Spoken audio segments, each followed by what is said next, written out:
Buenas tardes, si se escucha.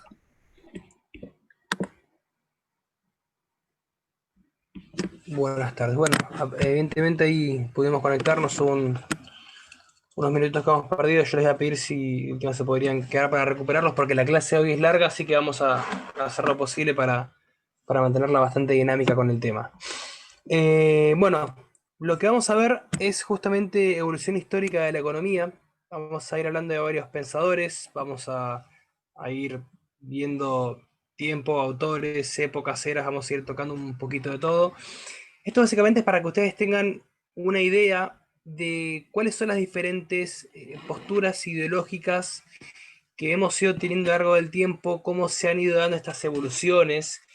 Si bien puntualmente esta clase se puede alejar un poco de lo que es el contenido de economía en materia constitucional, por acá lo que vamos a ver es todo más su lineamiento y un andamiaje económico con las distintas posturas que cada distinto autor ha ido teniendo, pero es importante para saber cuál es el eje central y la idea en materia económica.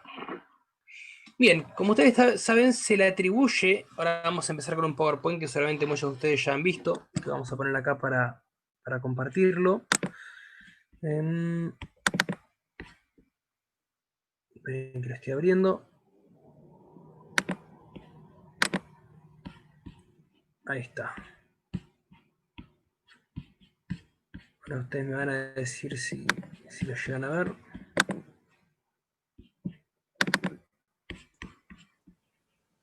Ahí está.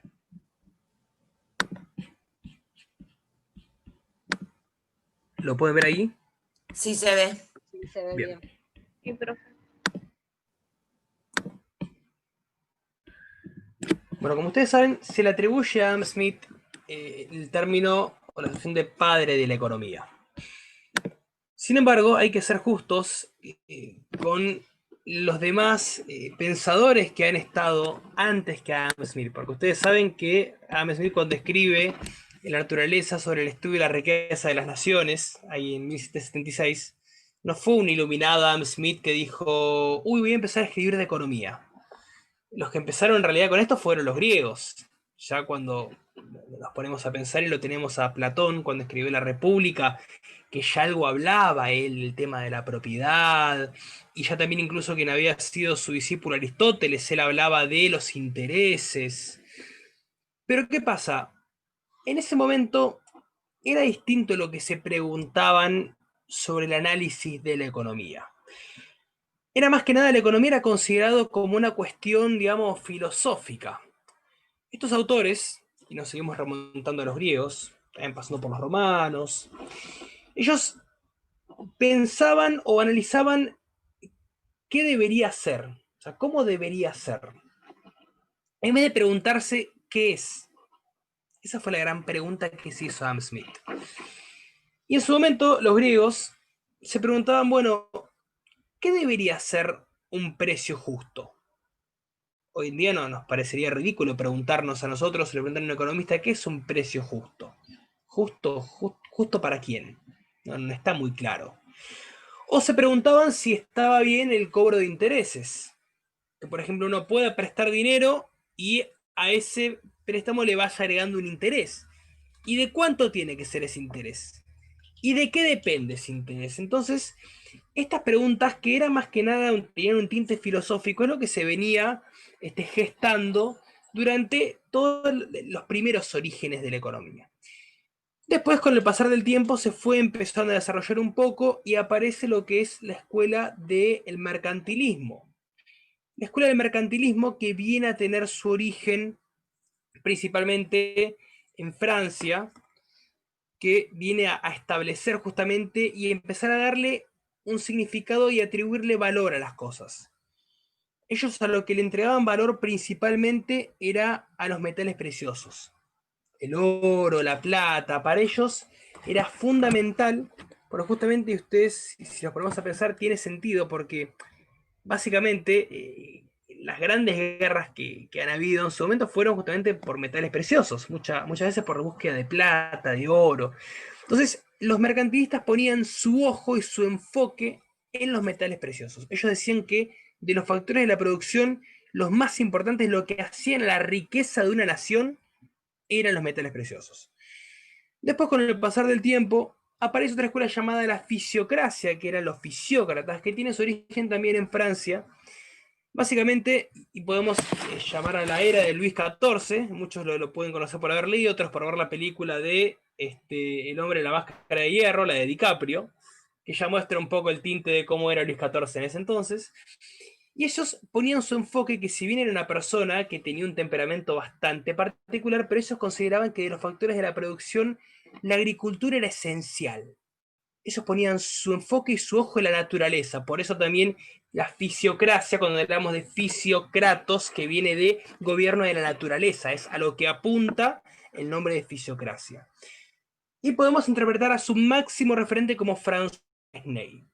François Quesnay, que viene a ser justamente una persona que ellos eran liberales en lo económico, pero más, si se quiere, conservadores o totalitaristas en lo político, básicamente no por convicción, sino por interés, porque convengamos que también François Quesnay tenía muchas relaciones con Luis XV, entonces digamos que no podía revelarse mucho al entonces gobierno, al monarca, entonces estaba un poco supeditado a esa cuestión en materia política.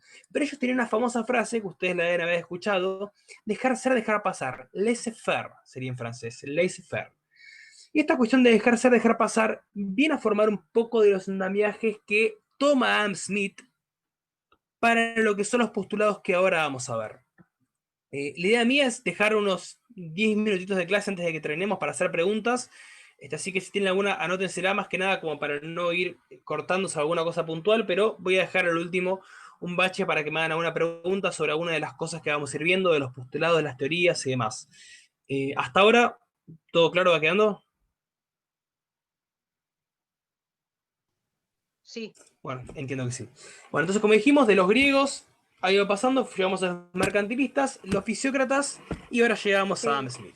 Entonces, como dijimos, a Adam Smith no le interesa divagar sobre cómo debería ser. A él le interesa saber qué es. A Adam Smith no le interesaba saber si un precio era justo. Le interesaba saber qué es un precio, cómo se conforma un precio, qué es lo que le da valor a determinadas cosas. Y en su primer capítulo de Riqueza de las Naciones, estudios sobre la naturaleza y las causas de la riqueza de las naciones, que es el nombre completo que tiene el título, él habla de la división del trabajo. Y pone un ejemplo muy conocido que es para los economistas, que es el ejemplo de Robinson Crusoe, o que también uno lo puede ver de forma medio metafórica en la película de Tarzán. ¿Por qué? Porque los padres de Tarzán, en este caso Robinson Crusoe, eran las personas que vivían en Inglaterra, si no me equivoco, o en Estados Unidos, creo que eran los padres de Tarzán, tenían una clase media, pero ¿qué pasa? Naufragan y pasan a ser los pobres más pobres que podían llegar a ver, encontrándose con que los beneficios de la división del trabajo ya no los tenían. ¿Por qué? Porque iban a tener que empezar a hacer todo ellos de cero. El caso de Robinson Crusoe, esta persona, un hombre que vivía en Inglaterra, clase media, naufraga y queda solo en una isla. Entonces, ¿qué dice? Bueno, ahora tengo que buscar la forma de satisfacer mis necesidades. ¿Y cuál es mi necesidad? Bueno, tomar. La gente se muere de sed antes que de hambre, entonces tengo que buscar algo para tomar. Después algo para comer, después un techo donde dormir. Ahora, si tuviéramos los beneficios de la división del trabajo, ¿qué diría Robinson? Bueno, si mi necesidad es agua, voy a un almacén, a una farmacia en un almacén, y compro una botella de agua. Una botella de agua que esté envasada. Un envase que fue llevado al glaciar de vaya uno a saber dónde. Ese glaciar, el agua tuvo todo un proceso para purificarla. Bueno, eso es lo que conforma la división del trabajo. Que uno ya lo tiene subsumido y reducido cuando va a un almacén y paga el precio por el producto terminado. Pero en este caso él tenía que hacerlo todo de cero, porque básicamente no contaba con los beneficios de la división del trabajo. Y Adam Smith empezó a trabajar esto, lo importante que es la división del trabajo. Ahora, supongamos, vamos a poner el ejemplo como la serie de Lost, que todos nosotros estábamos en un avión y encallamos en una isla y nos quedamos ahí. Ahora ustedes me dirán, bueno, profe, usted que está a cargo ahora de la clase, díganos cómo nos manejamos. Y yo digo, bueno, un grupo vaya a buscar agua, otro grupo vaya a buscar maderas para poder hacer unas chozas y poder pasar la noche y saber que vamos a dormir y no nos van a estar comiendo de la noche los animales que estén acá. Ahora, de nada serviría eso tampoco si cada uno viene con lo que tiene y no genera ese intercambio de bienes para que los demás puedan hacer uso justamente de los beneficios de la división del trabajo. Porque ustedes vendrían con agua, otros vendrían con madera, otros vendrían con, no sé, hojas que consigan de palmeras como para poder hacer el techo, pero tiene que haber ese intercambio para que todos podamos cumplir con nuestra satisfacción de que el momento queremos llevar a cabo. Lo segundo que analiza Adam Smith es la teoría del valor. Y esto es lo que yo les decíamos. Él se pone a pensar, ¿qué es lo que le da valor a las cosas? ¿Por qué los bienes no se podrían intercambiar por unidad? ¿Por qué no podemos intercambiar una lapicera con un celular? Porque son las dos cosas de uno. Bueno, y él acá se empezó a maquinar y dice, bueno, porque acá evidentemente, dentro de los factores de la producción, que hasta el momento estaban que eran tierra, trabajo y capital, bueno, ¿qué es? Bueno, llega obviamente mucho más trabajo y más componentes a hacer un celular que a hacer una lapicera. Entonces, como lleva más costo, llevando de lado obviamente las habilidades de tiempo, espacio y demás, pero quise poner un elemento porque lo tengo acá a mano, lleva más tiempo hacerlo, entonces obviamente que tiene que tener otro valor, entonces no podemos analizar las cosas por unidad. Bueno, ¿y por qué las podemos analizar? Bueno, justamente por qué es lo que se le aporta y qué es lo que determina cuál es el valor de este producto. Otra de las cosas que él establece, el concepto de la mano invisible, que lo toma de los fisiócratas. De esta cuestión que decía François Quesnay, el laissez-faire, dejar ser, dejar pasar. ¿Qué es lo que decía? Bueno, si cada uno de nosotros nos enfocamos en hacer lo mejor de forma individual, vamos a conseguir a un bienestar general. ¿Por qué? Porque si cada uno en su relación o en su trabajo particularmente se encarga de colocar cada pieza en su lugar, si yo como un minorista, si el mayorista, si el distribuidor, el proveedor, cada uno hace lo que tiene que hacer, el interés general se va a llegar a conseguir. ¿Por qué? Porque básicamente hay una mano invisible que regula lo que es los precios, tanto de la oferta como la demanda, pero si cada uno en su relación que cumple dentro de los factores productivos se encarga de hacer lo que mejor puede de manera individual, se va a conseguir llegar al bienestar general. Y si ustedes ven, este bienestar general es de lo que habíamos hablado un poco muy por arriba de la clase introductoria, cuando vimos que dentro de los objetivos del preámbulo, tenemos que dice... promover el bienestar general y asegurar los beneficios de la libertad. Este bienestar general nace del concepto de Adam Smith cuando él dice en su estudio sobre la famosa mano invisible que regula el mercado que si buscamos el bienestar individual conseguimos el bienestar general, para dejar que el mercado se regule de forma libre. Y la teoría de las ventajas absolutas, en lo que plantea acá en este esquema es lo siguiente, lo voy a explicar muy reducido porque esto después termina tomando este ejemplo su discípulo David Ricardo, que hace algunos agregados muy importantes a lo que venía diciendo Adam Smith. La teoría de ventajas absolutas lo que dice es, cada país tiene que especializarse en aquel producto que mejor hace y lo tiene que exportar. Entonces, ese tiene que ser su mercado competitivo a nivel externo. Ese producto que hace en relación de tiempo, calidad de horas de trabajo, lo que le cueste y demás, ese producto tiene que encargarse de exportarlo. Bien, quedémonos con eso. Ahora vamos a seguir sobre este concepto cuando veamos a nuestro segundo economista, que es David Ricardo. David Ricardo era discípulo de Adam Smith, una persona que estaba muy bien posicionada, hijo de banqueros. Ahí está, se había perdido. Una persona, como le decía, muy bien posicionada, ya se empezó a meter en economía ya de chico, a los 17 años empezó a trabajar con su padre en la bolsa. Él escribió un libro llamado Principios de Economía Política y Tributación en 1817. Y él toma algunos conceptos de su maestro, pero les va haciendo diferentes agregados y modificaciones. Acá, como ustedes ven, yo también puse teoría del valor. ¿Qué es lo que dice David Ricardo? Sí, está perfecto lo que dice mi maestro, pero yo considero que de los factores de producción no están en igualdad de condiciones. Tierra, trabajo, capital, o sea, tierra, entendiéndose como la que uno, por ejemplo, tenía el terrateniente, entonces cuando venía el capital y al terrateniente le dice, te alquilo la tierra, bueno, la tierra que recibe una renta, porque es lo que le daba el terrateniente que obtenía por el alquiler de esa tierra. Y después el capital que se obtenía, obviamente la ganancia. Y el trabajador, o mejor dicho, el trabajo obtenía un salario, que es la remuneración que tenía el trabajo. Esos son lo que los diferentes factores de producción tienen a modo de retribución por las labores que realizan. Pero ¿qué es lo que decía David Ricardo? Acá lo fundamental es el trabajo. Porque si el trabajador no realiza la explotación de esa tierra, no tendría ningún valor. Entonces no podemos poner en igualdad al tipo que pone la guita o al tipo que alquila el terreno, porque acá el que tiene la posta es el trabajador. Y de este concepto de David Ricardo es donde Marx termina de formular su hipótesis final, que dice, pero pará, entonces, si el trabajador es el más importante de los factores de la producción, ¿quién es la parte más vulnerable de la relación del trabajo? Y el trabajador. No, bueno, entonces hay que hacer la revolución y hay que expropiar a los expropiadores y bueno, todo lo que ustedes saben que ya vamos a analizar también a Marx. Pero él toma empieza a esbozar desde la piedra minúscula, desde el análisis de David Ricardo, de la teoría del valor, de que lo más importante es el trabajo. De ahí Marx toma toda su hipótesis, todo su análisis y dice, bueno, el trabajador es el más importante de la relación laboral, porque no importa el que pone la plata, no importa el que alquila la tierra, importa el que lleva a cabo el trabajo en sí. Ya vamos a ver después por qué Marx es que se equivoca y por qué es que sus ideas, que justamente las ideas muestran o pretenden dar soluciones a la realidad, esta no lo brinda. Ya vamos a ver por qué.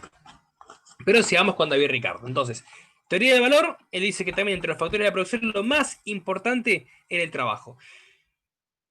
Y si ustedes se ponen a ver en su momento, y en algún punto tiene sentido. ¿Por qué no vale lo mismo un cuadro de Picasso o un cuadro de Miguel Ángel que un cuadro que pinte Leandro Furundarena? Bueno, básicamente porque Picasso era Picasso y Miguel Ángel era Miguel Ángel y yo soy yo. O sea, yo no tengo la reputación de esos tipos. Los dos podemos hacer un lienzo y 2 puntos, pero su pintura va a valer millones y la mía no va a valer nada. Básicamente porque sí importa quién es la persona que lleva a cabo ese labor en sí. Entonces, en determinados puntos sí es importante el trabajo. En otros, cuando más que nada sea lo que es la producción en masa o en serie, no, pero desde un punto individual o unipersonal sí es importante el trabajo en sí. Y el valor es mucho más importante que los demás factores.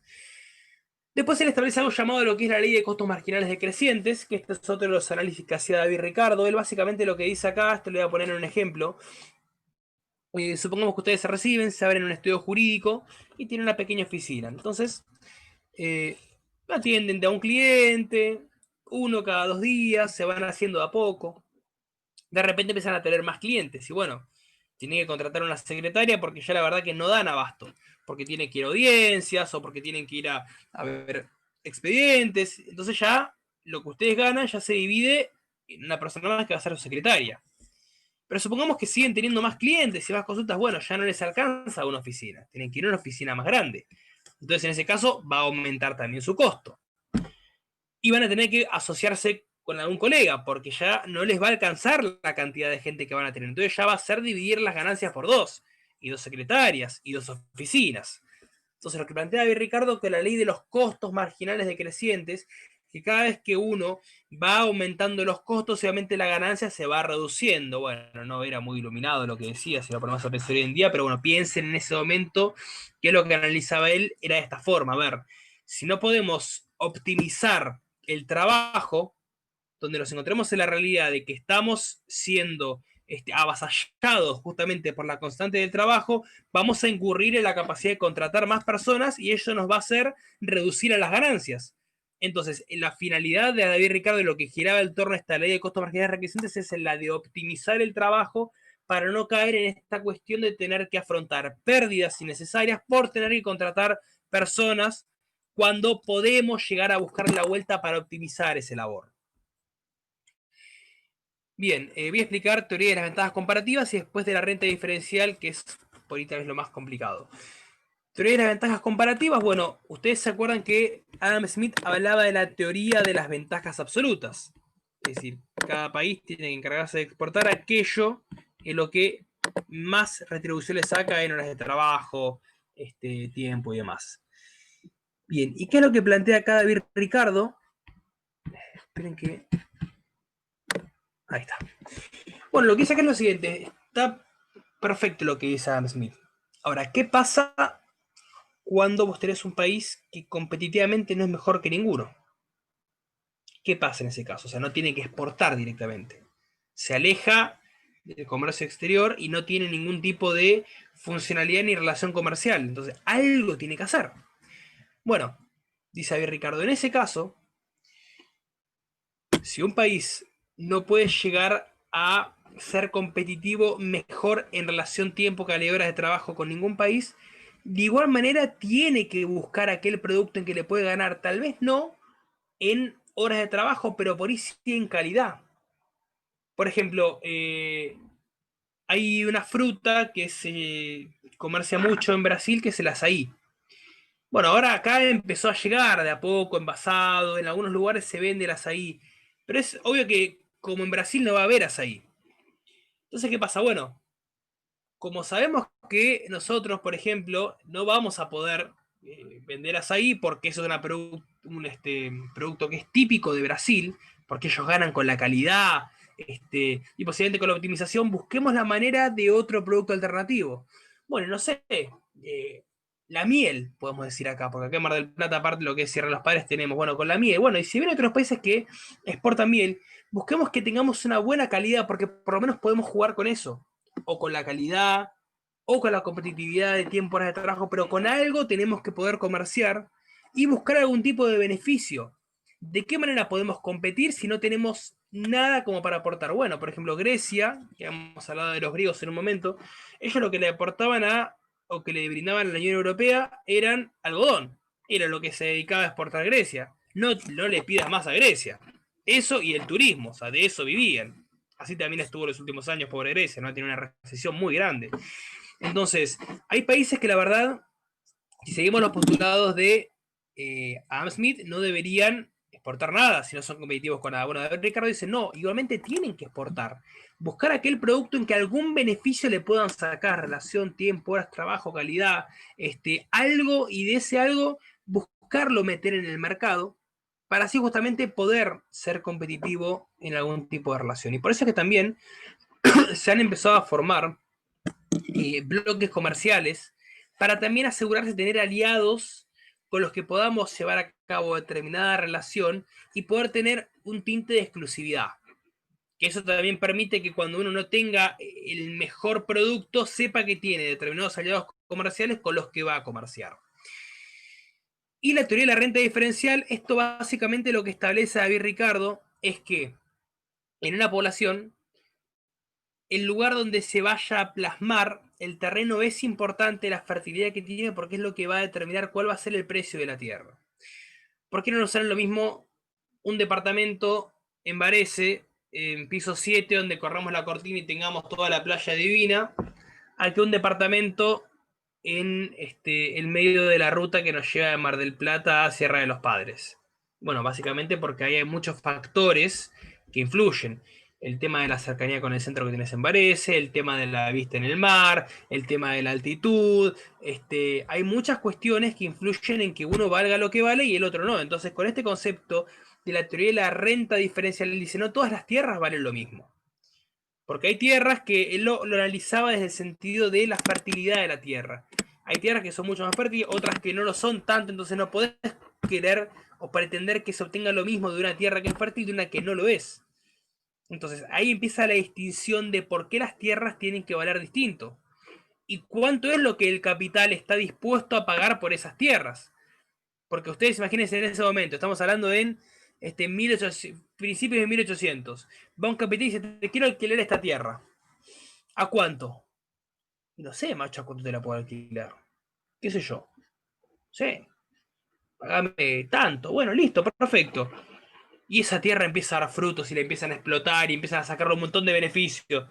Y ahí tiene que decir el terrateniente, bueno, o el dueño de la tierra, bueno, escúchame, nada, me parece que está siendo un poco bajo el precio en comparación a lo que vos estás sacando. Y, pero es lo que acordamos. Bueno, pero ahora yo tengo esta persona que me dice que me va a pagar más, entonces yo voy a cerrar con esta persona. Bueno, pero pará. Vamos a juntarnos a negociar, te pago un poquito más. Y ahí empezó esta cuestión de ver, bueno, pero ¿para cuánto es lo razonable? Depende cómo sea la tierra para ver cuánto se va a alquilar. Y ahí se empezó a desarrollar esta cuestión de la renta diferencial, que no todas las tierras valían lo mismo. Bien, y esto siguió avanzando hasta que llegamos, sí, a Charlie Marx. Y como le decía, Carlitos agarró toda su ideología desde los postulados de David Ricardo. Ustedes saben, como él decía, y cuando hablaba de esta cuestión de los factores de la producción y de que él le ponía el ojo principalmente al trabajo, esperen que los perdí de cuadro, ahí está. Él le ponía el ojo principalmente al trabajo. Marx decía, bueno, pero justamente si lo más importante acá es el trabajo, es la persona más explotada en la relación laboral, es el que menos beneficios tiene y es el que pone en funcionamiento la economía. Entonces no puede ser que esta persona la traten como la tratan y le pagan lo que le pagan, pero acá volvemos a lo mismo. Cuando uno habla de que un precio tiene que ser justo, ¿justo para quién? Y eso es algo que después van a tomar los austríacos cuando tomen el concepto, que hacen una modificación muy grande al concepto de Adam Smith sobre la teoría del valor. Cuando uno pregunta, ¿justo para quién? Y si yo la verdad que estoy desempleado y voy a buscar trabajo y me dice, mira, yo te contrato mañana, yo te puedo pagar, tengo 6, 7 horas y te puedo pagar 18.000 pesos, ¿te sirve? Y yo no estoy haciendo nada. ¿Por qué no me serviría? Si no consigo en ningún lado. Para mí es justo. Porque para mí, que yo no estoy haciendo nada y no consigo, antes que tener 0, 18 me sirve. Obviamente que me sirve. Porque, o sea, ¿quién me viene a decir a mí que es un salario justo para mí o no lo es? Obviamente que para el estilo de vida y para un país como Argentina, con eso no haces nada. Pero a nada y a eso, bueno, algo es eso. Después ya veremos si podemos hablar un poco del tema de la distribución, la desigualdad y la pobreza, que es un tema que por ahí lo vamos a tratar, pero en otra clase, porque nos vamos a desviar un poco del eje. Pero bueno, básicamente lo que postula Marx, él tiene dos escritos muy importantes. Uno es el Manifiesto Comunista, que lo escribe en 1848, y el Capital, Das Kapital, en 1867. Después, obviamente, como ustedes saben, un tomo de Capital lo terminó de escribir su discípulo Engels, porque Marx fallece en ese tramo. Pero él lo que desarrolla, y la idea era justamente las condiciones en las que estaba el trabajador. Él planteaba una lucha de clases. Por un lado tenemos al proletario, por otro lado tenemos al, como ustedes saben, al empresario, en este caso. Entonces acá se genera una lucha de clases entre la parte débil de la relación laboral y la parte fuerte. El proletario, y por otro lado, como él lo llamaba, el empresario, el dueño de los factores de la producción, porque él le atribuía todo el nombre. Entonces, en esta lucha de clases siempre había una parte débil y una parte fuerte. La parte débil de la relación laboral era el que ponía su tiempo, su esfuerzo, y el otro era solamente el que ponía la plata. En el concepto de división del trabajo, que también esto lo analiza Marx, lo que él decía es, yo acá disiento con David Ricardo, acá no, y con Adam Smith, yo acá lo que considero es que esto perjudica al trabajador, porque si un trabajador realiza siempre el mismo labor de forma rutinaria y monótona, se va a transformar en una máquina inservible que no va a pensar, que no va a hacer otra cosa que esa actividad de forma monótona y no va a servir para nada más. Entonces eso termina suprimiendo y coartando su posibilidad de hacer otro tipo de cosas. Ustedes se fijan en la película, no sé si alguno la habrá visto, la de Charles Chaplin, Tiempos Modernos, que en una parte lo muestran, que está con las tuerquitas que le da tic, tiki, tiki, tiki, tiki, y así va pasando la máquina que iban haciendo autos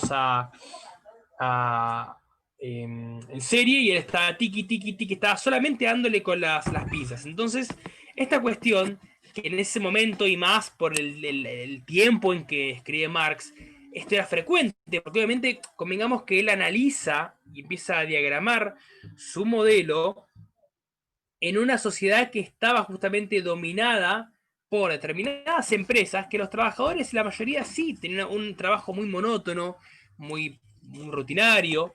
Pero miren qué irónico, ¿no? Porque cuando Marx empieza a escribir el Manifiesto Comunista, que ustedes ya cuando lo leen, empieza diciendo: un fantasma se cierne sobre Europa, el fantasma del comunismo, que él empieza, digamos, como dando justamente su manifiesto, y él termina como este pequeño prólogo diciendo: trabajadores, levantaos y pelear por sus derechos. Él analiza su modelo justamente para una sociedad determinada donde el trabajador en las fábricas y sí tenía una relación tal vez de ese tipo. Pero convengamos que la forma en que se tenía que dar el traspaso de un capitalismo a una especie de socialismo y llegar a un marxismo tenía que ser, o mejor dicho, perdón, de una monarquía, que es el modelo que estaba antes, a una democracia, y de la democracia, saquemos del lado del capitalismo, de la democracia a un socialismo o marxismo. Justamente fíjense que en el primer país que sucede, que es en Rusia, pasamos de lo monárquico a lo marxista. Nos faltó la parte de la democracia, porque directamente en 1917 se salteó todo por completo. Entonces, este proceso que se debería haber dado y que él lo trataba, lo que menos imaginó es que en Rusia se iba a llegar a implementar. ¿Por qué? Porque a fines de 1800 cae lo que es la ideología marxista, pero recién estaba empezando la política marxista. Es muy importante distinguir esto, o sea, vinieron muchos economistas en la década de 1800 que tiraron abajo y demostraron que el socialismo es inviable en cualquier país.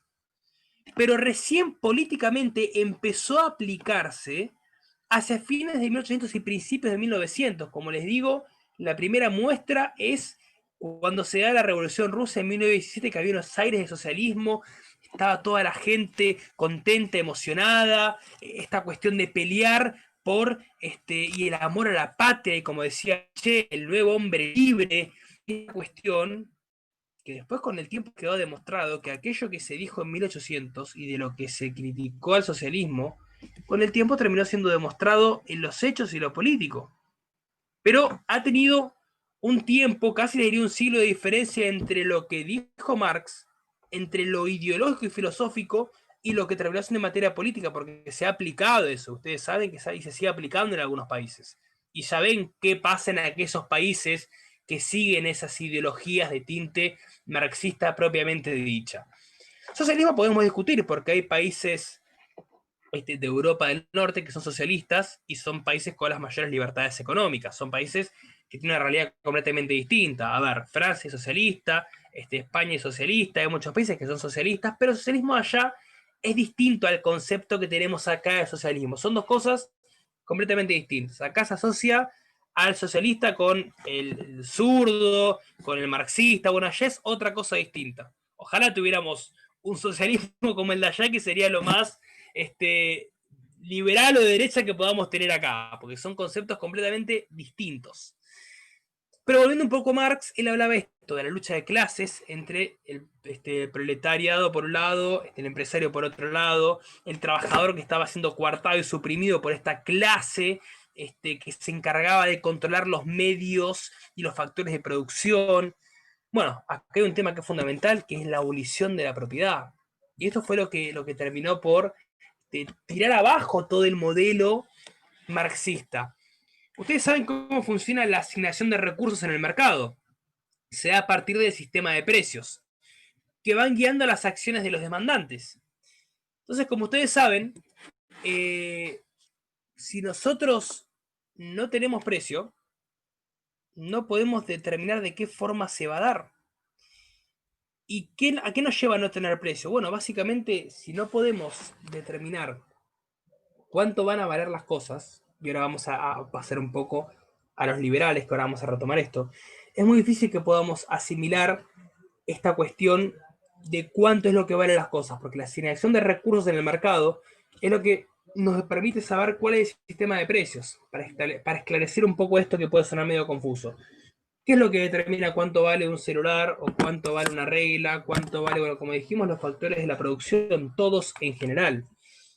Y también los incentivos, es decir, cuánto va a determinar que cada uno gane lo que sea por su trabajo. Bueno, porque ustedes saben, el marxismo decía que no, que todos tienen que ganar lo mismo.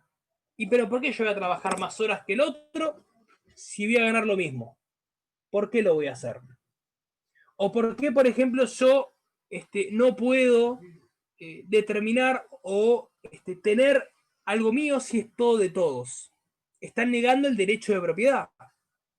Y esta cuestión de negar el derecho de propiedad, justamente por decir que todo es de todos y que nadie puede hacerse derecho de obtener algo suyo, como es la propiedad. Propiedad viene de propio. Hay un estudio muy interesante que hace John Locke sobre la propiedad, que él dice que la propiedad empieza siendo lo que es el derecho que tiene que ejercer uno sobre el propio cuerpo y sobre aquello que con su esfuerzo y con su trabajo lo fue modificando y obteniendo, llega a ser de la propiedad. Entonces, si estamos negando el derecho de propiedad, no tenemos precio. Si no tenemos precio, no podemos asignarle recursos al mercado. Y si no asignamos recursos al mercado, ¿cómo sabemos cuánto valen las cosas? Entonces, es por eso que ha quedado demostrado, y eso lo dice en un libro muy interesante, Ludwig von Mises, que se llama El socialismo, y en ese libro él no dice ni si está bien ni si está mal. Dice que es imposible. Justamente por este motivo. Porque no reconoce el derecho de propiedad, porque no toma en cuenta la asignación de recursos, no toma en cuenta el sistema de precios, y básicamente quieren que todos ganen lo mismo cuando no reconoce los incentivos, que es otro de los factores de producción que se va a incluir con el próximo autor que vamos a ver, que es Karl Menger y Alfred Marshall, que forman parte de el origen de la escuela austríaca, vendría a ser. Bien, otra de las cosas que trata Marx, dijimos, bueno, esto de desempleo por sustitución de máquina, lo que decía es que justamente en este trabajo monótono y rutinario que van a hacer los trabajadores, nada les garantiza que al día de mañana no puedan ser obsoletos su trabajo y reemplazados por una máquina. Entonces, como que si les hacían tener un trabajo tan rutinario y monótono, nada implica que vayan a ser trabajadores eternos y que no duren para siempre. Ahora, uno se podría pensar, y la verdad que Marx en eso tenía razón, porque eso lo vemos hoy en día. Es más, ustedes se van a Estados Unidos y no tienen tipos que les carguen nafta. Ustedes van y le dicen, abrime el surtidor 5, ¿cuánto le pones? $30, listo, toma, no es un tipo que te carga nafta, vos cargas nafta. Ahora, ¿cuál es la ventaja de esto? Bueno, que así como hay trabajos que se han vuelto obsoletos, se han abierto nuevas fuentes de trabajo que antes no estaban. Nuevas alternativas que han ido que uno se vaya ayornando y tener que creer en la realidad de que ya también, como mi trabajo que tenía antes no sirve, bueno, ahora por ahí puedo hacer otro trabajo que tal vez en ese momento no era rentable y hoy sí lo es. Entonces, esto también es importante y no lo veía Marx. Marx, como que él también en su concepto creía que los trabajadores tenían que ser siempre trabajadores. Bueno, pero ¿por qué no permitía que puedan hacer algo más allá? Pues si me estás diciendo que se van a hacer máquinas obsoletas, que la división del trabajo lo que hace es, digamos, como estereotipar a una persona un trabajo rutinario, pero a su vez me estás criticando que va a ser desempleado y estudiado por una máquina, estás negando la evolución. No estás aceptando los cambios que se van dando en la sociedad, porque eso va a pasar. Nadie puede vivir permanentemente de un trabajo que no requiere tener cierto intelecto, porque nada te garantiza que no sea sustituido o reemplazado por otra persona que esté conforme con menos plata o que esté más apto para llevar a cabo el trabajo o que tenga mejor Profesor, aptitud física. Sí. pero así se pierden fuentes de trabajo. Ahí se prenden fuentes de trabajo y a la vez se aparecen y se ganan otras nuevas fuentes de trabajo. Porque justamente esta cuestión de que esos trabajos que no se pueden hacer o que ya pasan a dejar de ser por el avance tecnológico, da lugar a que se puedan habilitar otros. Por ejemplo, esta cuestión del home office, ¿cuántas personas están trabajando con lo que ha pasado en la pandemia? Ha acelerado un montón de trabajos, de los cuales antes era más complicado porque uno tenía que por ahí ir, alquilar una oficina. Bueno, hoy en día se pueden hacer desde acá, algunos con más facilidad, otros con menos, pero es lo que hace que uno se tenga que ir modernizando, porque también sería desconocer la evolución, nos quedamos siempre como estamos. Nunca vamos a evolucionar si no nos vamos adaptando y ayornando a las nuevas realidades. Incluso ustedes como abogados, a ver, hay muchos docentes de esta escuela y a la vez abogados particulares que tuvieron que ayornarse con el token porque no tenían ni idea. Para ellos era, voy con el expediente, y hago los escritos, y no me diga cosas raras, andar poniendo por USB, y bueno, los que no se ayornaron y no se adaptaron, obviamente que se quedaron atrás.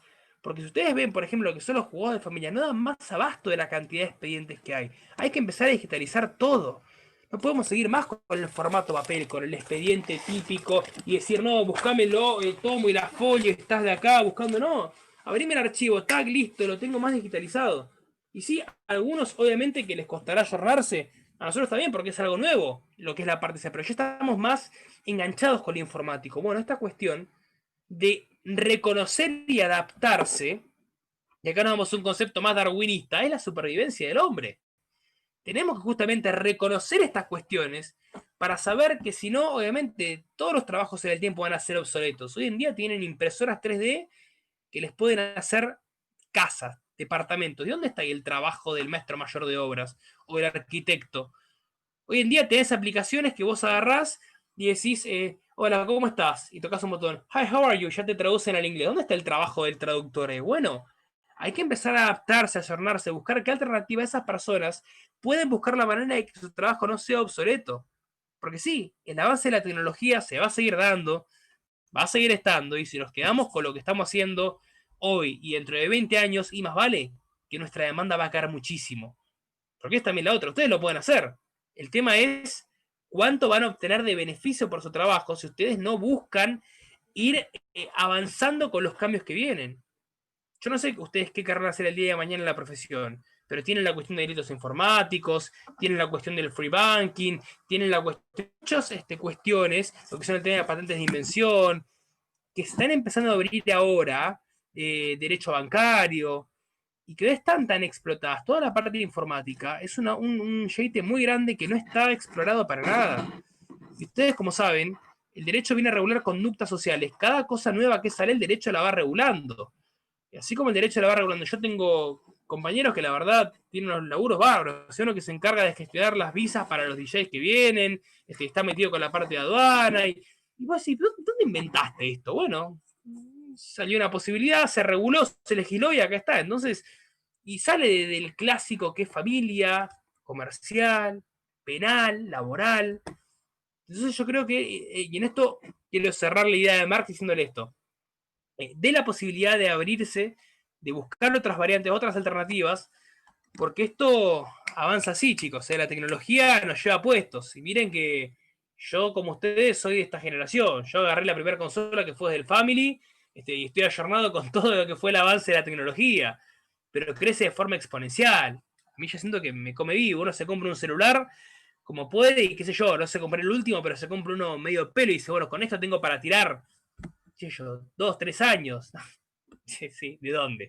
Ya al año y medio te sacan uno que vos ya decís, ya no mandan las aplicaciones, ya me empiezo a quedar atrás, y eso que no somos un capitalismo tan capitalista como Estados Unidos, que ahí si no tenés el último del último, el mismo sistema te obliga por los accesorios y todo lo que vas llevando en torno a eso, a comprar último. Entonces la tecnología avanza de una forma exponencial, y si nos acatamos a lo que dice Marx, seguiríamos con una mentalidad de 1800, donde el trabajador siga trabajando en una empresa y donde no podamos avanzar nunca a miedo de que una máquina pueda volver obsoleto su trabajo. Y eso es básicamente lo que él pensaba también.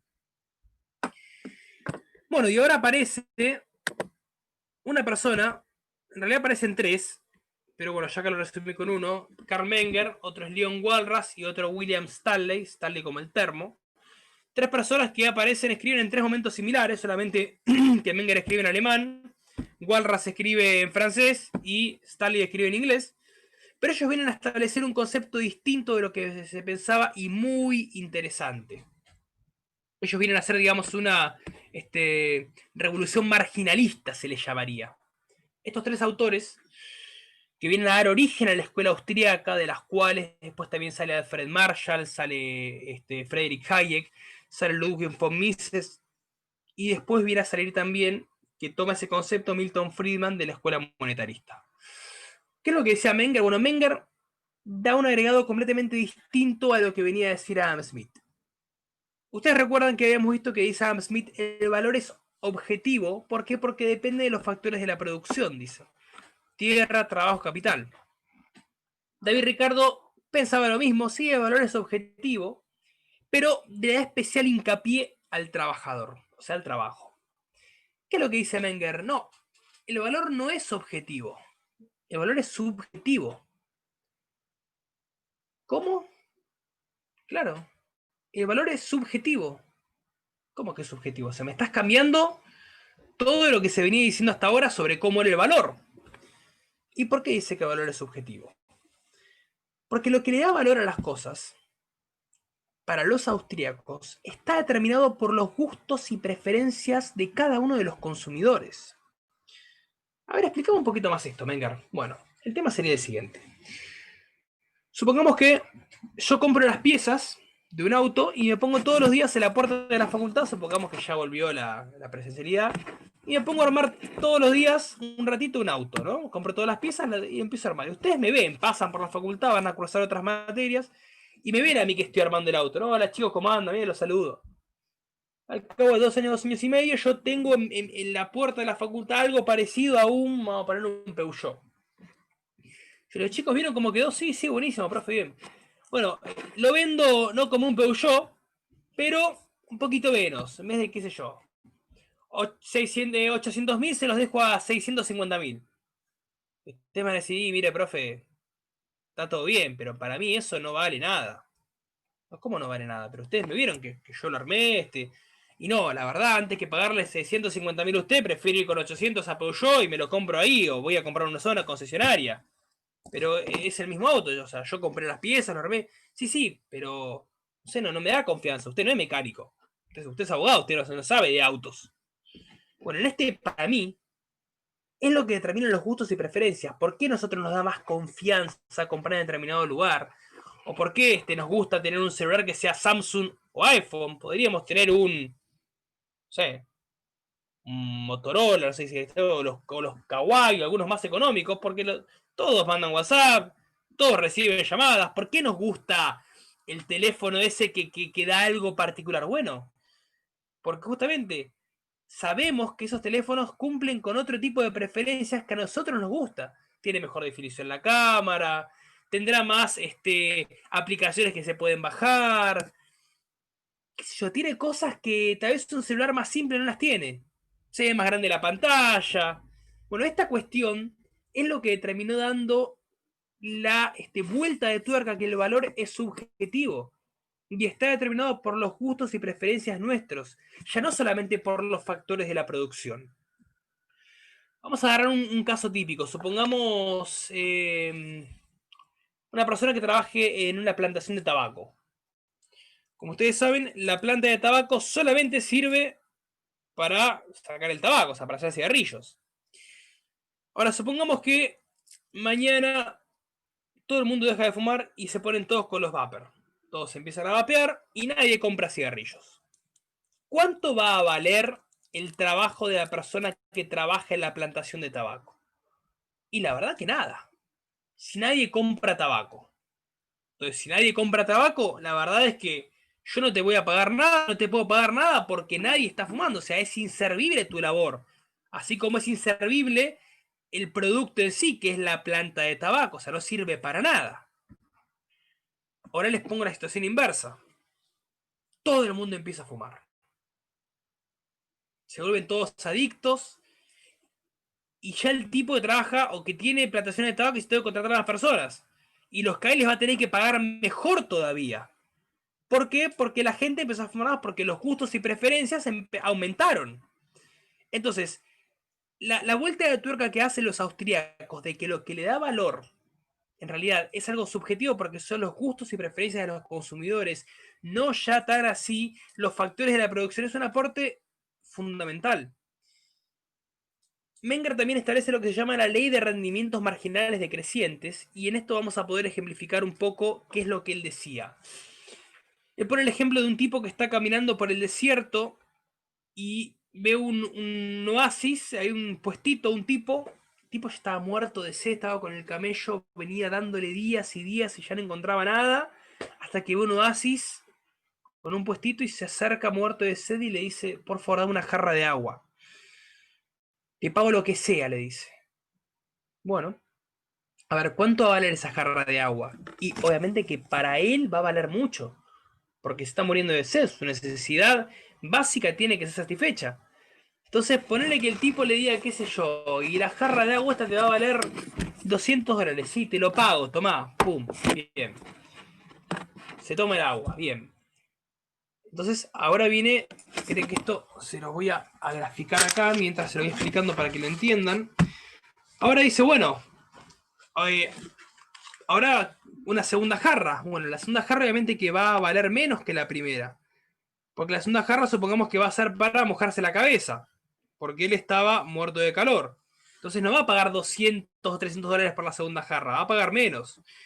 Y por la tercera jarra, y por la tercera ya va a pagar menos, porque ya tomó, ya se mojó la cabeza, y supongamos que la tercera jarra va a ser para darle agua al camello. Y la quinta jarra va a ser para llenar la cantimplora. Entonces, esto sería más o menos asimilable a algo así. ¿Ven? Ley de rendimientos marginales decrecientes. Va a llegar un punto donde la necesidad de ella va a ser cero o nula. O sea, no, basta de jarras de agua. Ya no quiero más. O sea, ya pude satisfacer mis necesidades. Por la primera pagué una fortuna porque de verdad que me estaba muriendo de sed. Y por la segunda un poco menos, y por la otra un poco menos, así hasta llegar a, bueno, basta, ya no quiero más. Entonces, esto es lo que él dice también, que el valor justamente es subjetivo y a veces está supeditado por nuestros gustos y preferencias al momento en que nosotros los queremos. Y el método de la ciencia económica, lo que plantea él acá, bueno, él viene a discutir un poco y viene a plantear algo distinto con una escuela que también estaba en ese momento surgiendo en Alemania, que era la escuela estoica, el estoicismo. Ellos lo que planteaban que no había reglas generales de la economía, sino que dependía de cada lugar y situación en particular. Y esto, por ejemplo, uno se lo encuentra en la discusión del taxista cuando va a un lugar de viaje y te dicen, ah, no, pero esto en Chile no pasa, no, acá en Chile es distinto, otra cosa, no, no. No, no, pero acá en Brasil esto no pasa, no, en Brasil no, acá la gente opina distinto. No, pero a ver, las reglas del mercado son iguales acá, en Chile, en Brasil y en cualquier lugar.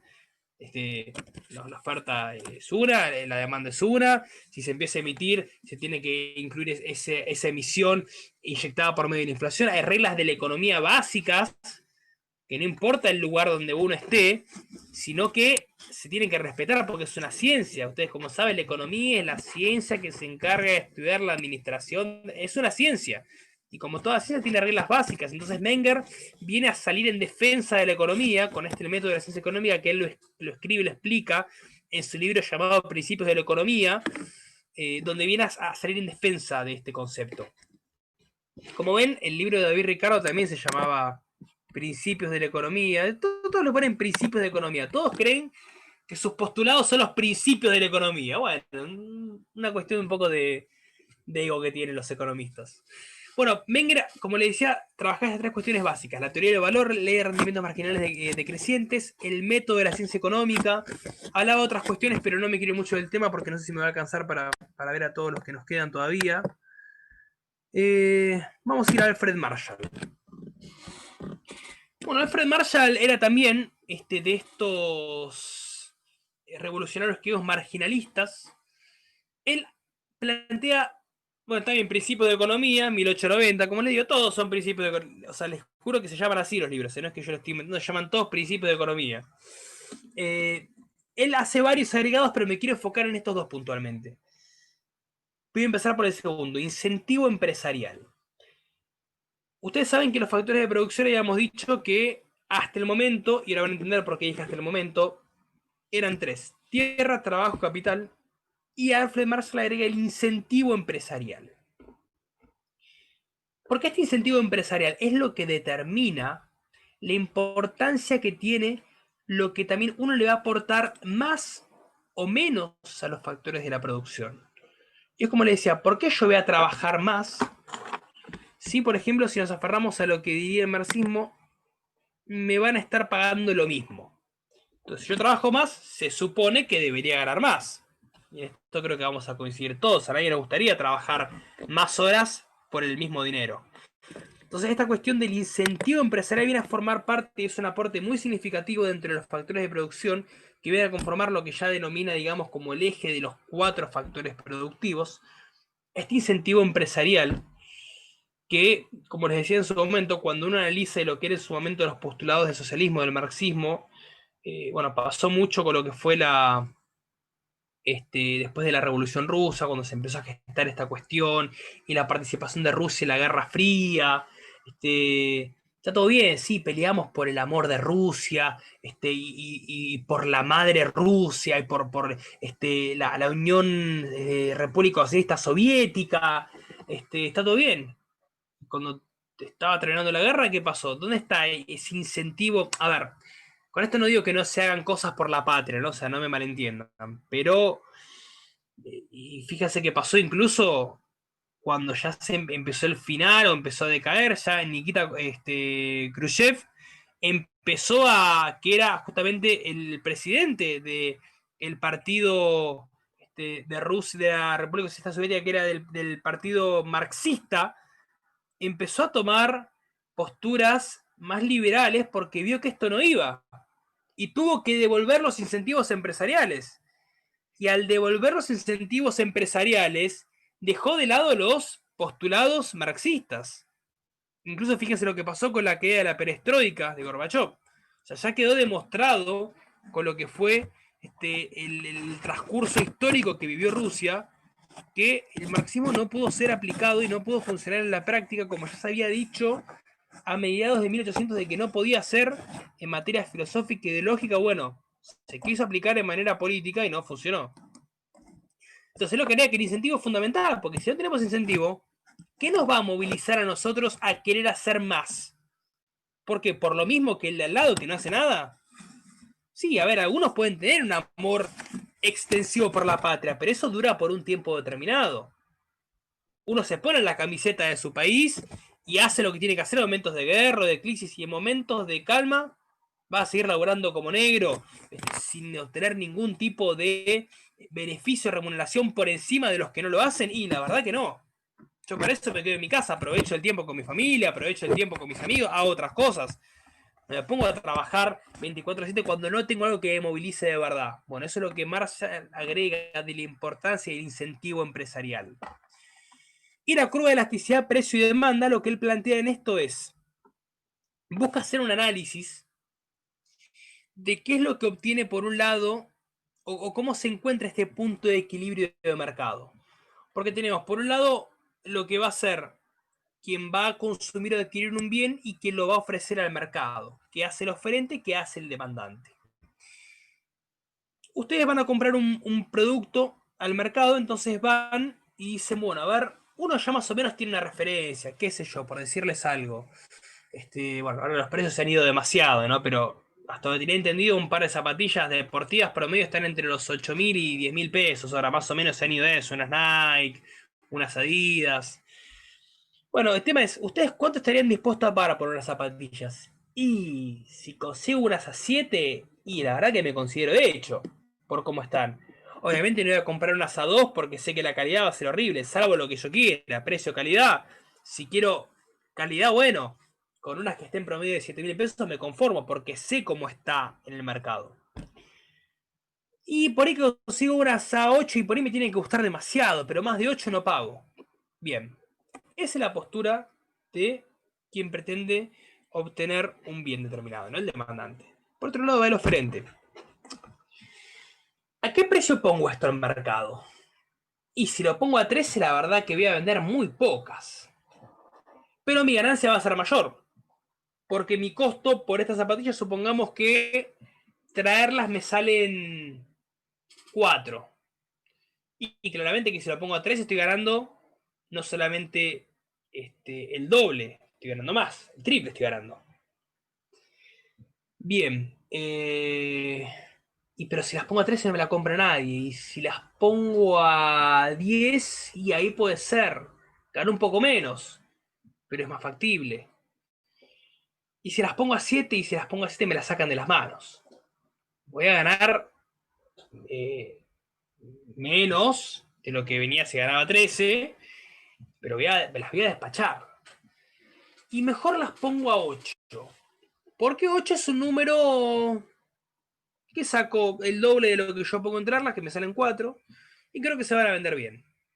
Entonces vos tenés por un lado, miren que acá también lo voy a graficar para que se pueda llegar a ver esto. Y aquí es donde se denomina lo que es la curva de equilibrio de mercado. Vamos a hacer, como le gusta hacer al doc, los ejes cartesianos ortogonales.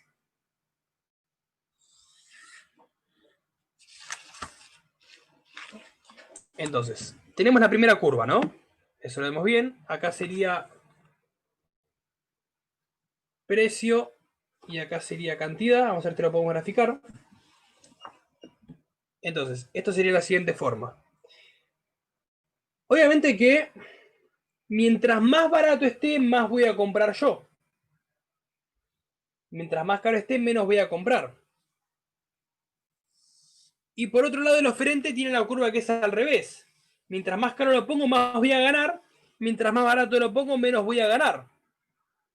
Bueno, lo que tengo que buscar es el punto de equilibrio de mercado donde se cruzan la oferta y la demanda. Entonces, lo que plantea Marshall con la curva de elasticidad de precio y demanda es, si yo pongo el precio muy acá, corro el riesgo de no venderlo. Si lo pongo muy acá, corro el riesgo de tener pérdida o de quedar hecho, entonces lo pongo en un punto intermedio. Y lo que dice el demandante que es, si yo compro acá, corro el riesgo de que no sea un buen producto, porque también puede ser una valoración de 1, o con el riesgo de no conseguirlo. Si yo quiero pagar este precio de acá y voy a pagar demasiado, no estoy dispuesto a esto, bueno, estoy dispuesto a pagar esto. Entonces, este punto donde consensúan de alguna manera, por un lado, la oferta y la demanda, es el curva, lo que se denomina el equilibrio de mercado. Y lo que dice Marshall es, esta curva tiene que ser elástica, porque tiene que ir variando, no puede ser siempre fija, no puede valer siempre lo mismo. Entonces, esta curva elástica tiene que ir variando en precio, demanda, o sea, oferta y demanda tiene que irse modificando y adaptándose a que a muchas cosas, a las necesidades, al mercado, a el stock que puede llegar a haber sobre eso. Son muchas cosas las que influyen.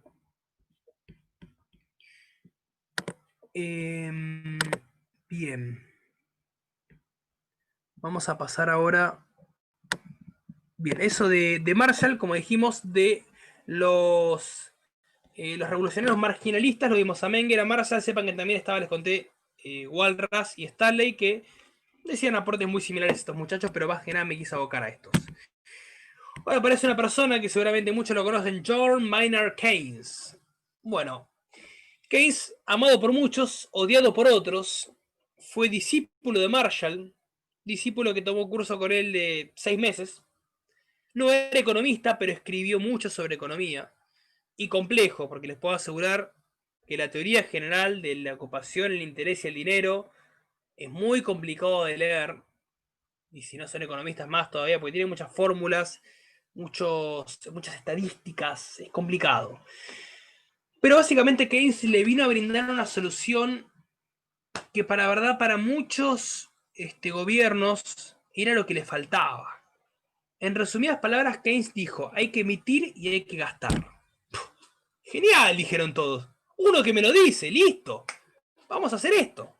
Él después explica por qué dice que hay que emitir y que gastar. Ahora, a Keynes hay que entenderlo desde el concepto en que él lo planteaba. Él escribe la teoría general en el 36. Él ya algo había escrito. Muchos dicen que, bueno, en realidad Keynes vino a dar estas ideas para que Estados Unidos pueda solucionar y salir de la crisis que fue en el 29. Bueno, ¿cómo algo que escribió en el 36 va a ayudar a lo que pasó en el 29? O sea, no da los tiempos físicos, no da. O sea, no es que escribió la teoría general para ayudar a Estados Unidos a salir de la crisis. Pero él ya le había adelantado a Franklin Delano Roosevelt unos escritos de qué es lo que él creía que había que hacerse en ese momento. Y lo que él plantea justamente que tiene una discusión muy importante, que es troncal, con Friedrich Hayek, que no se lo conoce mucho a Hayek, pero la verdad que es de los liberales austríacos más importantes, porque ellos discutían mucho, se criticaban mucho, y en una parte tiene una discusión troncal sobre cuál es la mejor solución que podría ayudar a Estados Unidos a recuperarse de la crisis que había sido en Wall Street. Y claro, Hayek lo que decía, que ya después lo vamos a ver, pero en su pensamiento liberal y austríaco es, no hay que hacer nada. ¿Cómo que no hay que hacer nada? Le decían. No, dejá que la economía se regule sola, de manera espontánea, libre. No metas mano en la economía, que ya metiste mucha mano, ya estuviste modificando las tasas de interés, ya estuviste cerrando el comercio externo, ya tuviste problemas con los bancos. No metas más mano. Y viene Keynes y dice, no, yo tengo una alternativa mejor. Aquel Estado tiene que salir a emitir.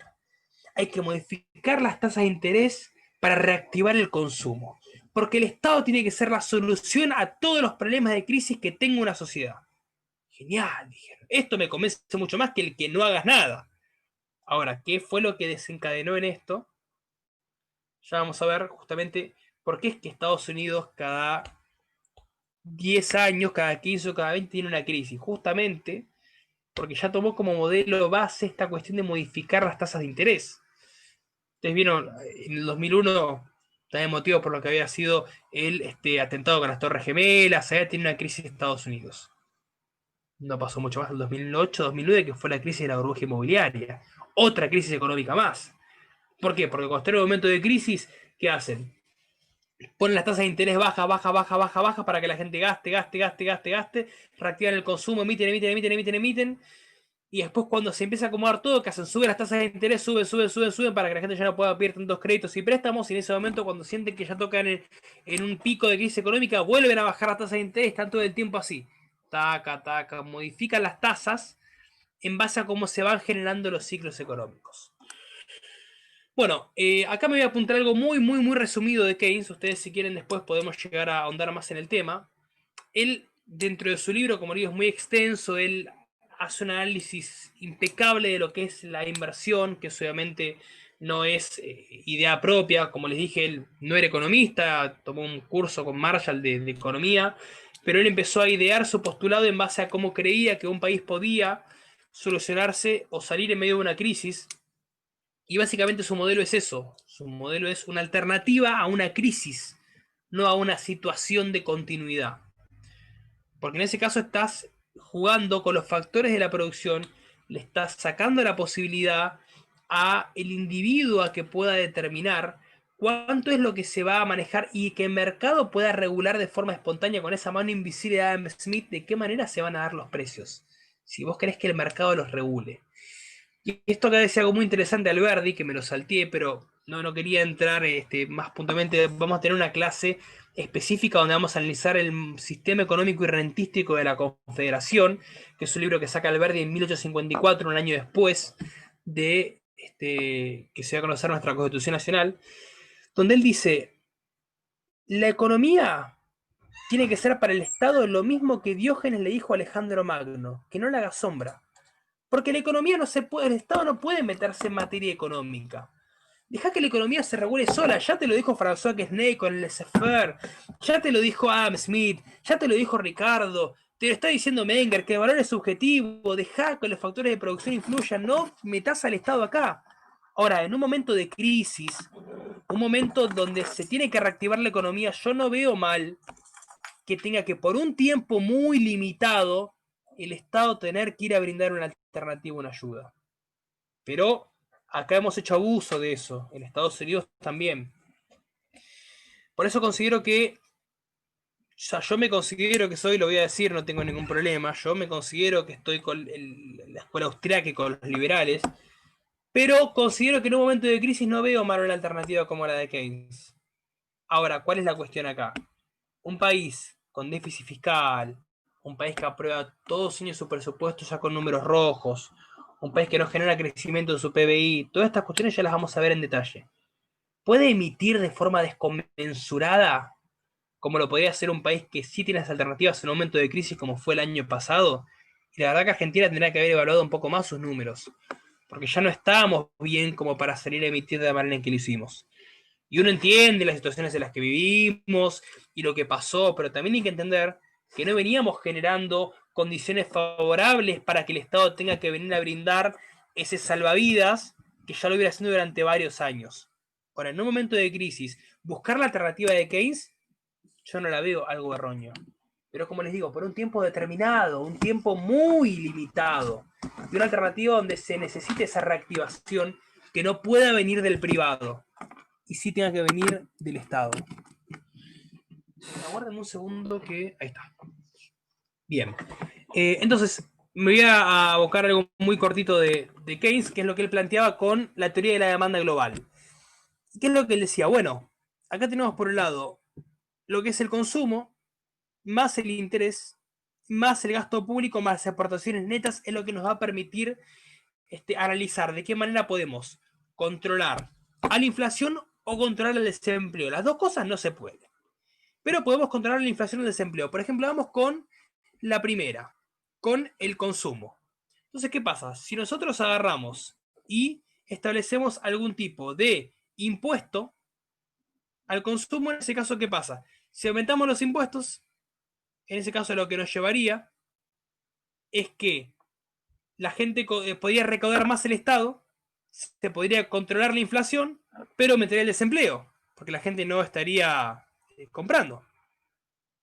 Con la inversión pasa algo lo mismo, o con el interés, mejor dicho. Si cuando uno va a sacar un crédito al banco, la manipulación de tasa de interés, si aumenta la tasa de interés, cuando uno va a querer pedir un crédito, por ejemplo, va a haber menos gente que pida créditos.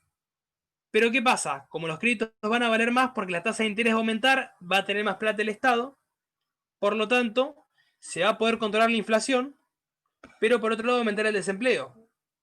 Viceversa esto, si la tasa de interés está muy baja, va a haber mucha gente que va a salir a hacer negocios que tal vez ahora sí son rentables, la tasa de desempleo va a reducir, pero la tasa de inflación puede llegar a aumentar, porque en ese caso va a haber más dinero dando vuelta en el sistema, porque la gente va a pedir más créditos. El gasto público no es muy difícil de analizar. Si aumenta el gasto público, en ese caso puede ayudar a controlar el desempleo, pero va a aumentar la inflación porque va a haber más dinero en el sistema. Y si el gasto público se achica, se va a controlar la inflación, pero va a aumentar el desempleo porque va a haber más gente pobre que no pueda acceder a ese dinero del Estado. Y las exportaciones netas, que es la diferencia entre lo que se importa y lo que se exporta, lo que plantea acá la posibilidad de si tenemos una moneda baja, digamos, a lo que es el valor de la moneda, va a ser más competitivo y eso nos va a dar una ventaja para poder perfilarnos de cara con el mercado externo. Esto fue lo que le pasó a Néstor cuando asumió en el 2003. Ustedes saben, el lema era la doble S, suerte y soja. Como teníamos una moneda que ya estaba bastante dañada y que estaba en números significativamente bajos para competir al mercado externo, nos dio la posibilidad de que pudiéramos reacomodarnos fácilmente en el mercado comercial. Entonces esas son las magias de la economía, ¿no? La economía tiene estas cuestiones de auge, recesión, pero a veces la economía de manera sola te ofrece esta alternativa y esta solución. Si bien hay leyes en materia de economía que tienen que respetarse, pero si vos dejas que la economía se regule solita, podés llegar a encontrar esta alternativa que fue lo que le pasó a Néstor en el 2003, que se encontró con este regalo del cielo, y justamente seguir las leyes de la economía básicas, o dejar que el mercado se regule de forma libre y natural. ¿Cómo así tenés la otra alternativa de qué es lo que pasa cuando vos buscás aplicar conceptos económicos que en determinados momentos pueden llegar a generar un impacto muy importante, como nos pasó acá cuando tuvimos la crisis del 89 con una inflación del 4000% y en la década del 90 la inflación era de 0%. Eso, si tenemos tiempo en otra clase, vamos a analizar también cómo fueron los ciclos económicos en Argentina, que también es muy interesante, pero no quiero entrar en debate en esto. Entonces Keynes planteaba con esta cuestión de la teoría de la demanda global cómo controlar la inflación o cómo controlar el desempleo. Las dos cosas no se pueden, o una o la otra. Bien. Bueno, Mises era un austríaco también muy de la mano con el pensamiento de Hayek. Algo les conté de lo que él planteaba sobre el socialismo, este libro que él saca en 1922, que él no es que critica al socialismo, al marxismo, sino que dice que directamente es imposible. Es inviable, no se puede llegar a aplicar por las cuestiones que ya hemos visto. Él acá critica a Keynes con las fluctuaciones y los ciclos económicos, porque lo que dice él es lo siguiente: en vez de estar modificando las tasas de interés para que se vaya acomodando con los ciclos económicos, ¿por qué no dejas que se vayan dando de forma natural? ¿Por qué tenés que meter mano en el interés? No, bueno, por acá lo que hay que hacer, decía Keynes, es buscar la reactivación y el consumo. Está todo bien. obviamente vas a crecer de forma más lenta, pero constante y paulatina. No vas a tener crisis económicas cada tanto tiempo. Entonces, acá va costo-oportunidad. Vos querés un crecimiento lento, pero constante, que no tengas que andar teniendo que tocar picos de crisis cada tanto tiempo. Bueno, aceptá que esto va a crecer lento. Entonces, no se puede todo, no se puede crecer y de manera indefinida, o se crece lento y bien, o se crece rápido con un riesgo alto a caer. Entonces, lo que dijo es, para los austríacos, acá el interés tiene que venir a crear los ciclos, o a generarlos, no a regularlos.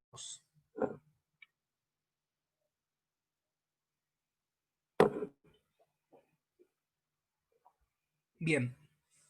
Después, el análisis que él hace sobre la utilidad marginal y el valor de la moneda, esto también es muy importante porque lo vamos a relacionar con lo que él decía sobre esto que el valor es subjetivo, pero le da un tinte también muy, muy interesante. Y él lo plantea también con la cuestión de lo que fue en su momento los términos de intercambio. Ustedes, como saben, antiguamente lo que predominaba, y ya lo van a ver conmigo también cuando analicemos toda la parte de economía monetaria, en su momento lo que predominaba era el trueque. Entonces yo tenía que ir con leche y tenía que ir a buscar a un tipo que tuviera gallinas para querer cambiársela por huevos. Entonces yo voy con leche y veo un tipo que tiene huevos y digo, ah, huevos, genial, justo lo que yo quería. El tipo me dice, sí, pero yo no quiero leche, yo quiero cacao. ¿Y dónde consigo a alguien que quiera leche o que tenga huevos y que quiera leche? Porque tiene huevos, pero no quiere leche, quiere cacao. Eso es lo que en economía se llama la doble coincidencia de necesidades. Cuando yo tengo algo que vos querés y vos tenés algo de lo que yo quiero. Que antes era muy complicado en la época del trueque. Entonces yo tenía que buscar a alguien que tuviera cacao. Y encontraba otra persona alguien que tuviera huevos. Y encontraba una persona que, ¿qué pasa? No tenía huevos, pero tenía cacao. Entonces yo conseguí el cacao de esa persona para dárselo al tipo para que me dé los huevos. O sea, un quilombo. Por eso tuvo que aparecer la cuestión de la moneda. Esta moneda que viene a establecer un patrón uniforme para no tener que andar haciendo todo este intercambio. Pero justamente, no por nada puse el cacao de ejemplo porque era la moneda de intercambio que usaban casualmente los mayas. Era el cacao. Como así para muchos en su momento era la sal, por eso ahí viene la palabra salario. Eran determinados componentes que se utilizaban como modo de entrega de dinero porque, a ver, todos sabemos que sin sal la comida es horrible. Bueno, en su momento la sal era considerado como un medio de trueque, como un medio de cambio. Bueno, ¿y qué es lo que él te dice del valor de la moneda? Lo que plantea es lo siguiente. Por ejemplo, cuando nosotros vemos se lo voy a poner con un ejemplo muy fácil. El videoclip que hizo Luis Fonsi de Despacito, lo que ha aumentado de los viajes a Puerto Rico no lo hubiera podido imaginar nadie. ¿Alguien podía predecir eso?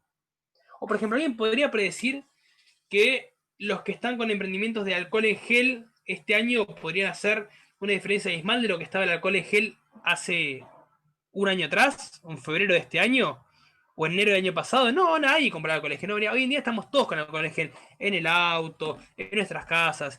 Y eso porque, bueno, por una demanda que se fue dando de forma natural, que también lo dice Hayek. Es el orden espontáneo de los gustos y las preferencias, y es lo que le va dando valor no solamente a la moneda, sino a las subjetividades nuestras de las preferencias. Nadie podría predecir cuáles son los gustos que tenemos.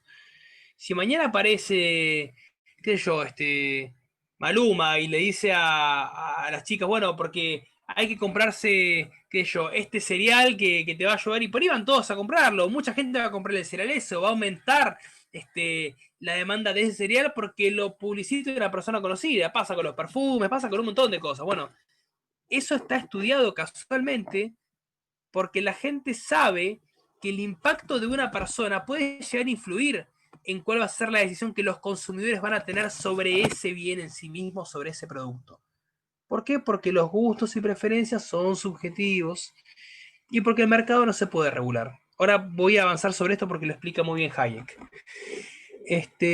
Bueno, ya dijimos todo acá, imposibilidad del cálculo económico socialista, eso parte de lo que vimos de el esquema del socialismo. Él también plantea algo muy interesante y pone un ejemplo que también es digno de analizar, que justamente, como ustedes saben, vimos que el socialismo no reconoce lo que es solamente el derecho de propiedad, sino la asignación de recursos. Supongamos que mañana sale Montenegro en tele y dice, hay que hacer un puente que vaya de Mar del Plata a Santa Clara, todo por adentro del mar.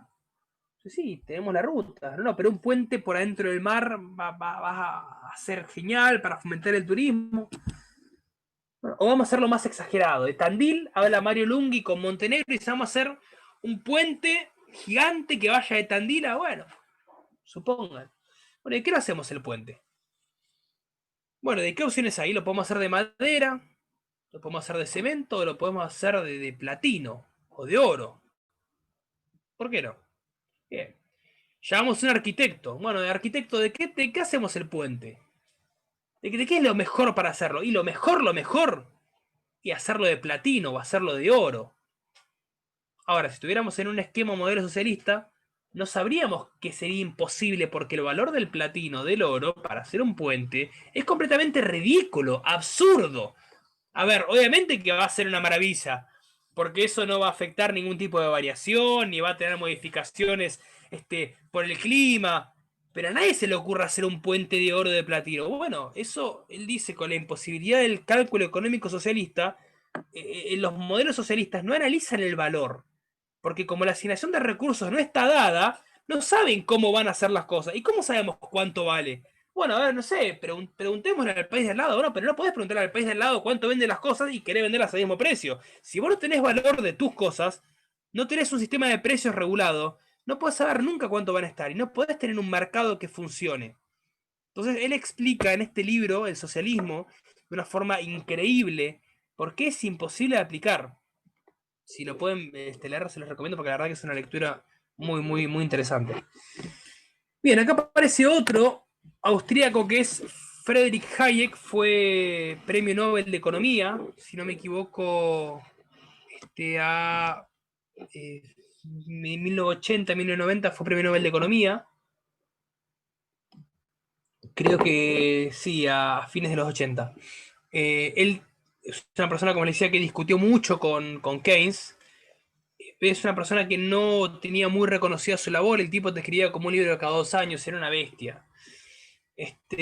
Hasta que se le empezó a dar importancia, Margaret Thatcher fue de la que cuando le preguntaron qué modelo económico iba a seguir, abrió su cartera, sacó Camino a la servidumbre y los fundamentos de la libertad de Hayek y dijo, este va a ser mi modelo. Él establece varias cosas, entre ellas, obviamente esta cuestión del ciclo económico, que es el debate que tiene con Keynes, que algo ya habíamos adelantado, que es esta cuestión de que el mercado no puede, o que el Estado no puede regular el mercado, sino que tiene que haber un orden espontáneo que se vaya dando. Después esta cuestión del uso del conocimiento disperso y órdenes espontáneos, tiene que ver también con lo que damos el ejemplo recién de Maluma, o del videoclip de Despacito, o del alcohol en gel. Son gustos y preferencias que nadie puede llegar a predecir, y es por eso, y volvemos a retomar todo el concepto de lo que decía, fíjense la grandeza de Adam Smith, lo que dijo en 1776, que hay una mano invisible que regula el mercado. Y los austríacos toman ese ejemplo y dicen, esta mano invisible se llama los gustos y preferencias. A ver, si yo les digo a cada uno de ustedes que agarren, supónganse que estuviéramos en el aula, y empezamos a escribir palabras en el pizarrón, gustos que ustedes tengan, o preferencias, y ustedes no se ponen, bueno, auto, casa, trabajo, qué sé yo, cambiar el celular, perfecto, ponemos una lista con un montón de cosas. Ahora, yo les digo, ahora empiezan a poner ustedes en una hoja, cada uno de ustedes una lista con la que para ustedes, en su orden de preferencias, esas cuestiones son importantes. Bien. Ahora yo les pongo un 10, ahora ya, nota final de cursal, que me muestre dos listas iguales. Hasta ahora no encontré una. Por eso lo sigo ofreciendo.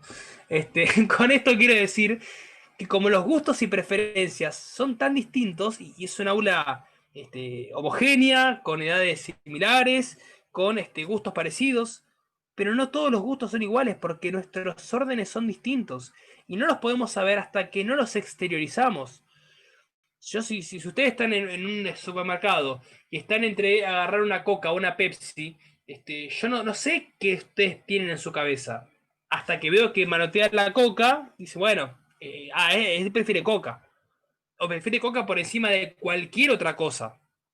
Pero yo no lo puedo saber hasta que ustedes no exteriorizan ese deseo y puedan manifestar ese gusto o preferencia, que eso es lo que Hayek decía, que vos no podés meterte en la cabeza de las personas, pero sí lo que puedes hacer es saber en base a sus gustos y preferencias.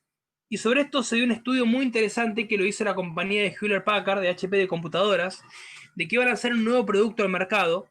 Ya tenía las especificaciones, las características, todo. ¿Y qué es lo que hizo? Bueno, obviamente lo que hace cualquier empresa cuando va a lanzar un producto al mercado. Llama a sus especialistas y profesionales y dice, bueno, tengo este producto al mercado. ¿Cuántas ventas suponés que puede llegar a tener? ¿Cuán competitivo puede ser?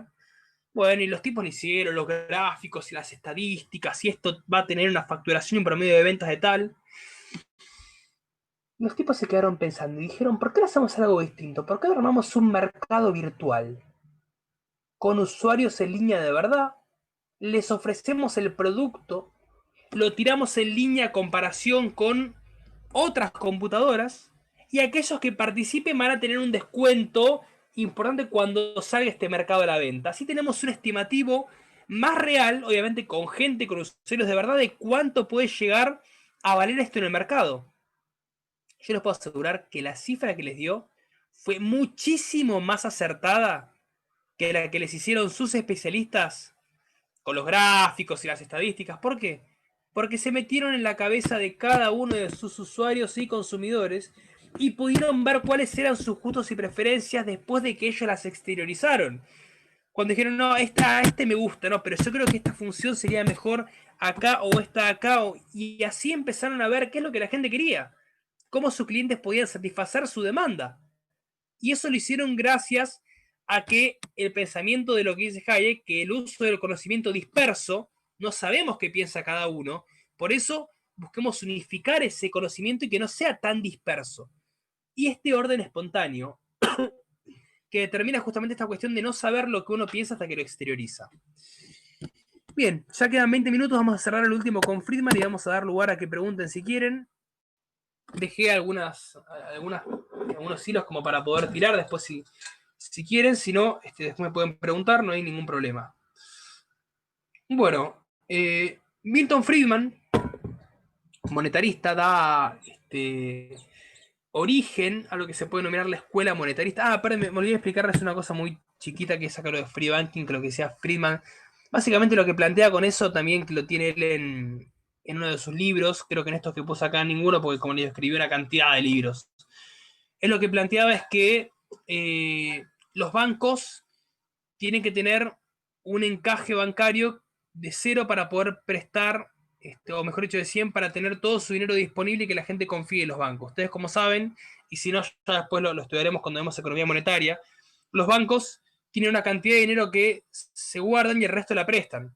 Recuerden que lo que pasó en el 2009 era porque los bancos no tenían toda la plata para devolver a la gente que la iba a reclamar, porque los bancos, cuando va a hacer un depósito, se quedan con un porcentaje, que ese porcentaje les determina el Banco Central en nuestro caso, en Estados Unidos, en el caso de la Reserva Federal de Estados Unidos, la Fed, y el resto lo prestan. Bueno, él lo que dice es, los bancos tienen que tener una disponibilidad de 100 para que la gente sepa que su dinero está ahí.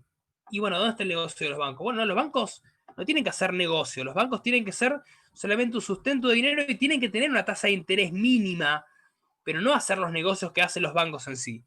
Y el free banking es, ¿y por qué no pueden regular los bancos con la moneda que se les canta?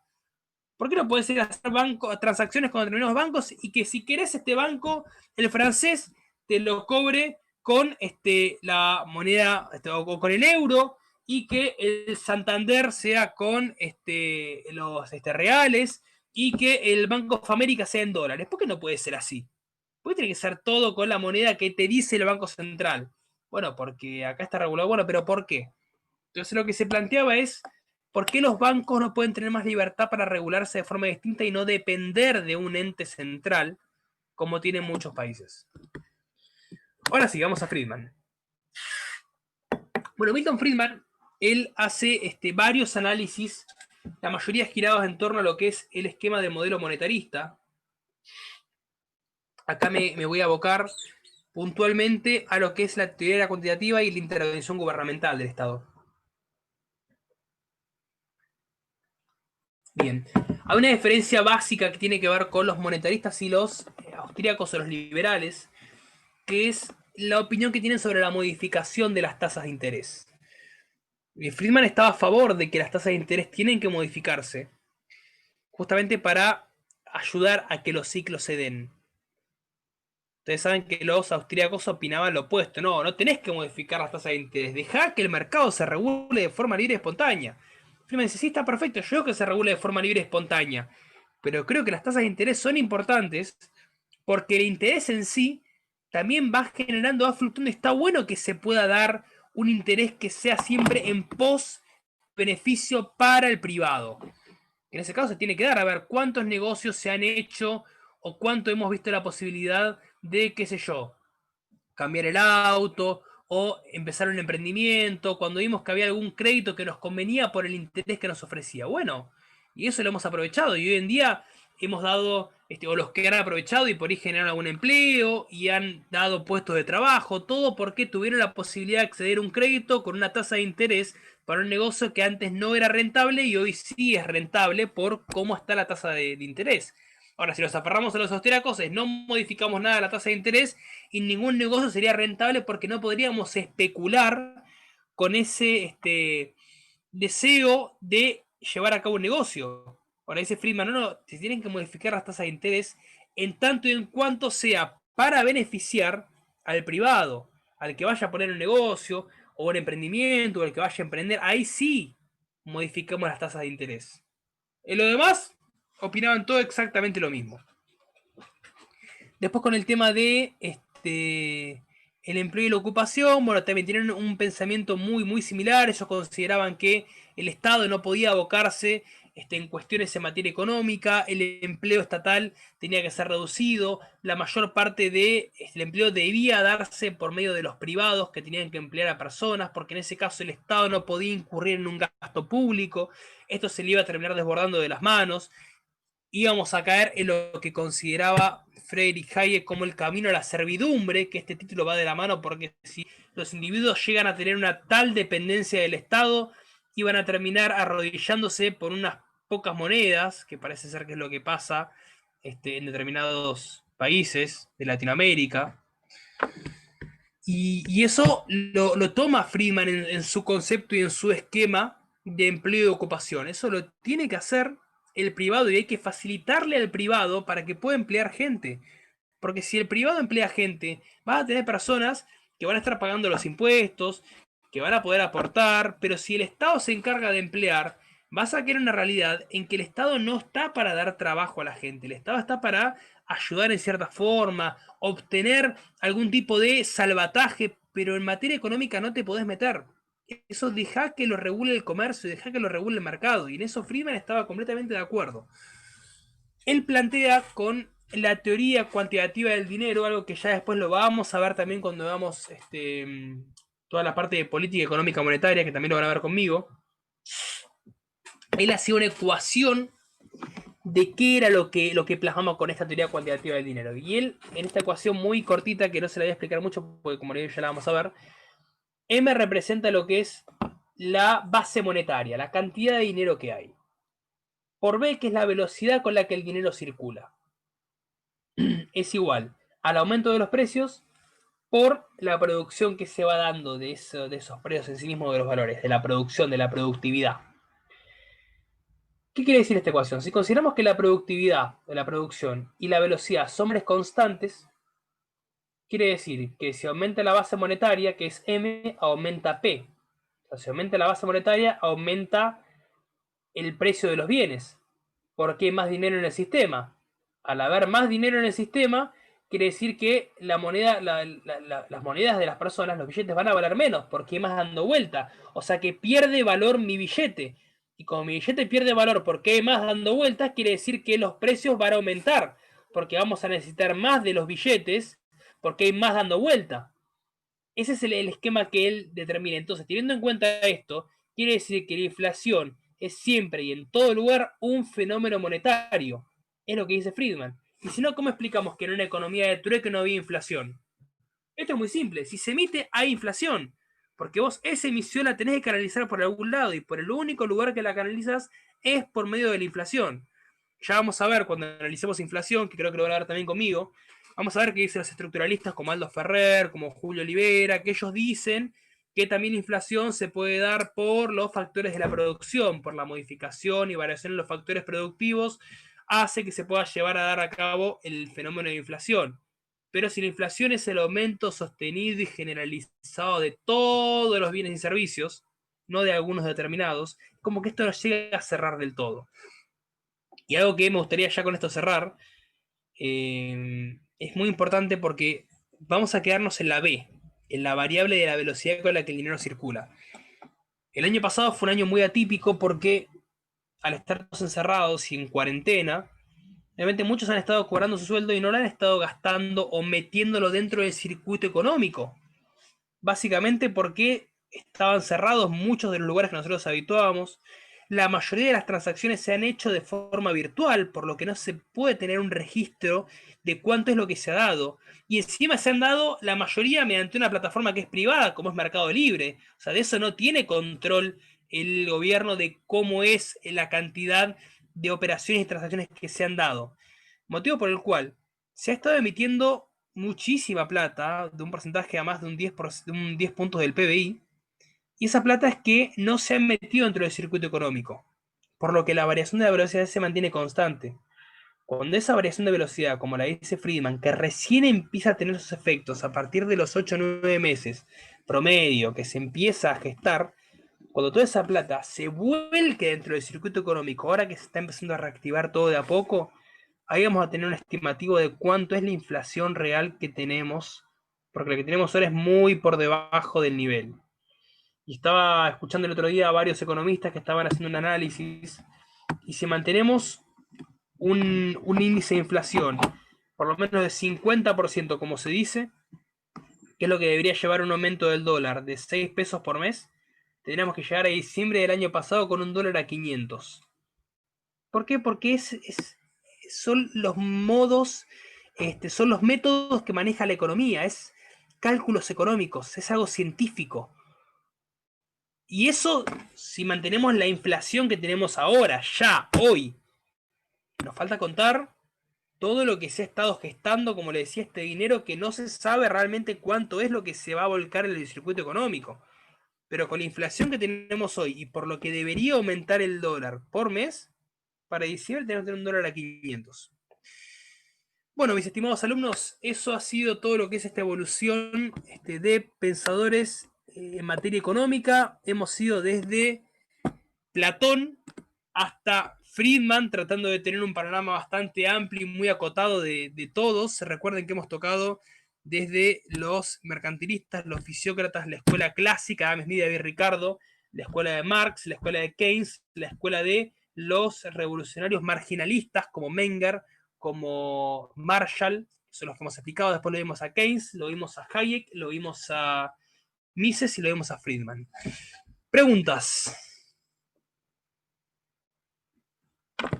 Si quieren pueden desbloquear sus micrófonos. Si no, no tienen ninguna pregunta, dejamos acá. Cualquier cosa saben que me pueden escribir al WhatsApp y lo evacuamos por ahí. Espero que les haya gustado, les haya sido de interés.